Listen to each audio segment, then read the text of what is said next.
Today, Denver got above 90 for the 7th straight day. We won't see any of that kind of heat again for at least a little while. And not only that, it's getting cooler. It's also getting a bit easier on the lungs. For the first time in over 2 weeks, the Denver metro area was not under an air quality alert today. Bless the storms for that, like what we saw in the northeastern plains earlier tonight. This was the view from Sterling. Little sunsets, a little storm, and a little random electronic equipment in the foreground. Yeah. And now to Horsetooth, and this is more of what we can see, especially tomorrow. The storms will start in the mountains before moving through the foothills and the metro area. Thanks for joining us tonight. I'm Kim Christensen. And I'm Kyle Clark. So tomorrow we got some big shows, right? We got Zach Bryan at Mile High. We got Mount Joy at Red Rocks. And if you're with me at Zach Bryan, or if you're up at Red Rocks, it's poncho time, people. Don't be a fool. I'll be in a poncho. You Soggy be in a poncho cowboy too. hats, though. Yeah, hats are fine. It's the rest of you. Right. You don't want to be cold, Kathy Sabin, from the shoulders down, right? The hat can only do so much. Fully agreed. Hashtag poncho weather tomorrow. It's actually poncho weather outside in Denver right now. It is raining in Denver. It just peaked outside and it's coming down. So for those of you complaining to me today about we didn't get any rain, the day's not over yet. And it's raining in Denver right now. We have a lot of water coming in from the southwest. So there's the chance for showers tomorrow and the next day and the next day and the day after that. And some of those showers will be heavy. Some of the rain estimates a ½ inch to maybe an inch by Saturday. But tonight's the Perseid meteor shower. We need a break in the clouds to check out the Perseids. Get away from city lights. Check it out. I'm saying there's a chance, but there are also some storms out there producing rain showers. We're comfortable in the 70s right now. The wind with some of these storms really been cranking up. We had severe weather in northeastern Colorado. Look at the radar. All that heavy shower activity, wind and lightning. We even had a thin rope-like tornado up near the town of Padrone in Logan County. No damage, no injuries, no pictures, but here comes the rain off the foothills into the metro area, down through Centennial, Highlands Ranch, Parker, the Pinery, Kiowa, Palmer Lake, and this is just round one. So we have a lot more in the way of rain coming into the forecast. I'll have the timing and impact of all of that just ahead. A new report is revealing more about what led up to a deadly firefighting helicopter crash in southwest Colorado. The crash happened on July 12th while crews were fighting the Gold Mountain fire.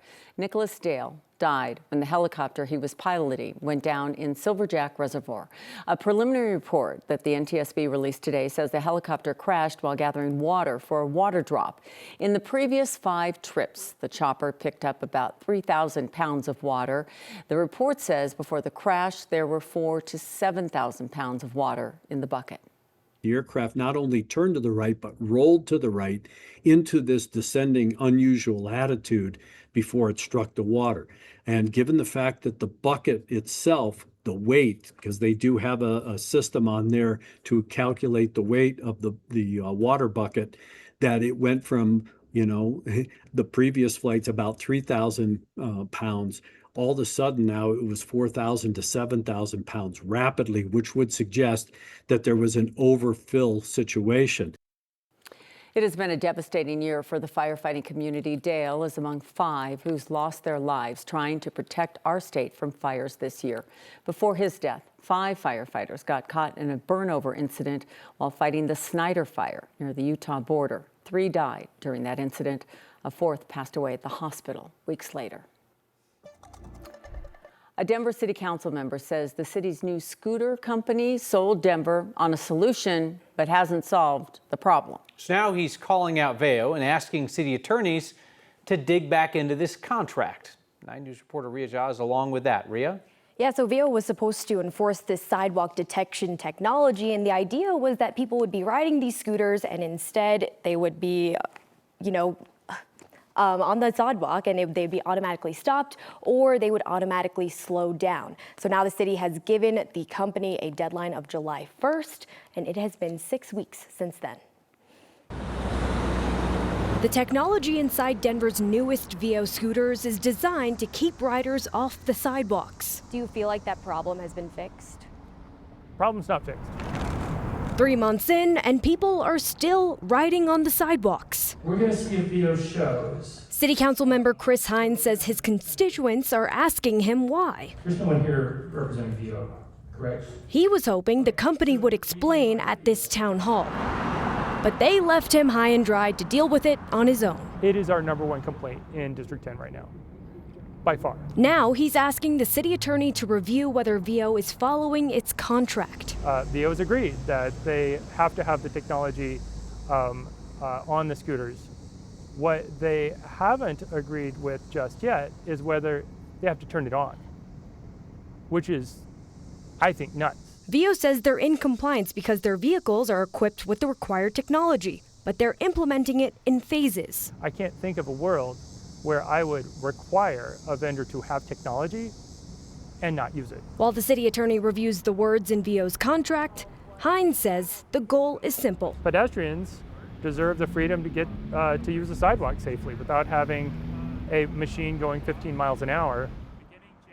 VO says it will start automatically slowing scooters in some areas by the end of the summer, and council members are hoping that that's enough to fix the problem. But council members also saying that they have options of bringing in another company or dropping VO altogether if it finds that VO isn't following its contract. Reporting in studio, Rhea Cha, 9 News. A stretch of Alameda Avenue is looking a bit slimmer tonight as the city tests out a so-called road diet. The pilot is the result of months of nasty back and forth with residents.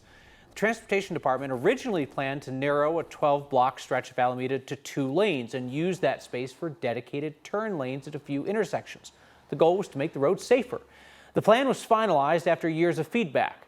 Then, a neighborhood group, including a member of Colorado's richest family, pushed back, arguing that it would force traffic onto quieter streets with very nice homes. The city scaled back the plan, then faced backlash from the residents who wanted the original finalized project. So the city's testing out that original plan on a 1-mile stretch from Pennsylvania to Franklin. The city says it'll track traffic patterns, study the impact on the neighborhood and businesses, and get community feedback. Tonight, community members had another chance to weigh in on the future of Burnham Yard, the former rail yard where the Broncos want to build their new stadium. The city held its 3rd and final open house for the Burnham Yard small area plan. It covers about 800 acres around the site and goes beyond the stadium, including affordable housing, retail, and parks, among other things. City planners want feedback from the people who live there before a draft plan is released later this fall.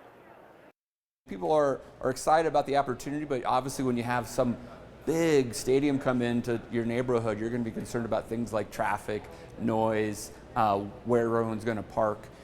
So a lot of the things that we're working on with the Broncos as well as with the community is to address some of those issues. The city says it will take the feedback from the open house and an online survey and use it to update its recommendations. A draft plan is expected later this fall, with city council approval targeted for early next year. And the Broncos have said they are hoping to open the stadium in 2031. A doctor who positions himself as a left-leaning moderate is running in Colorado's deep blue 1st Congressional District in Denver. A 9 News review of his prolific political posts online over the years tells a different story. Dr. Shimon Blau said he would have voted for Donald Trump over Hillary Clinton if he had to choose. He referred to the former president as Barack Hussein Obama, called Obama the worst president ever. And Blau recently shared praise for slain MAGA activist Charlie Kirk. Shimon Blau got on the ballot by rallying the Jewish community to gather signatures after Democratic Socialist Malat Kiros won the Democratic primary. Kiros defeated longtime Congresswoman Diana DeGette in a landslide in June. Kiros is a fierce critic of Israel. Blau told me today that Kiros's rhetoric contributes to anti-Semitism. He says voters need another choice. He is a staunch defender of Israel. In fact, he said last year that all American Jews should prepare to leave the U.S. and move to Israel. You've criticized Malat Kiros's views on Israel. You've said that she's contributing to anti-Semitism. Do you believe that the United States should continue its current level of military and financial support for Israel? I believe that Israel has the right to exist. I believe that Israel has the right to defend itself. I do believe in a 2-state solution. I believe that both the Israeli people and the Palestinian people have a right to self-determination. And I also believe that we're not going to get a 2-state solution as long as Netanyahu is in office. And, the Israelis are holding elections very soon at the end of October. And I believe that we're going to see some big changes there as well. And it's also not going to happen as long as Hamas is there. You wrote in 2016 that Palestinians don't deserve their own nation. Was that a repost? No, those were your words. Yeah.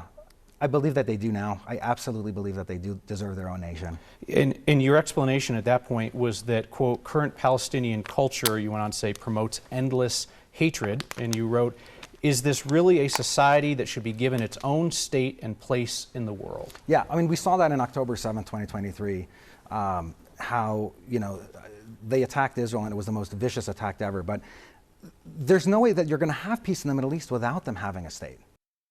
You can watch my full half-an-hour conversation with Dr. Shimon Blau on the next YouTube channel and on 9news.com, where you can also see the interview we conducted with Democratic candidate Milot Quiros.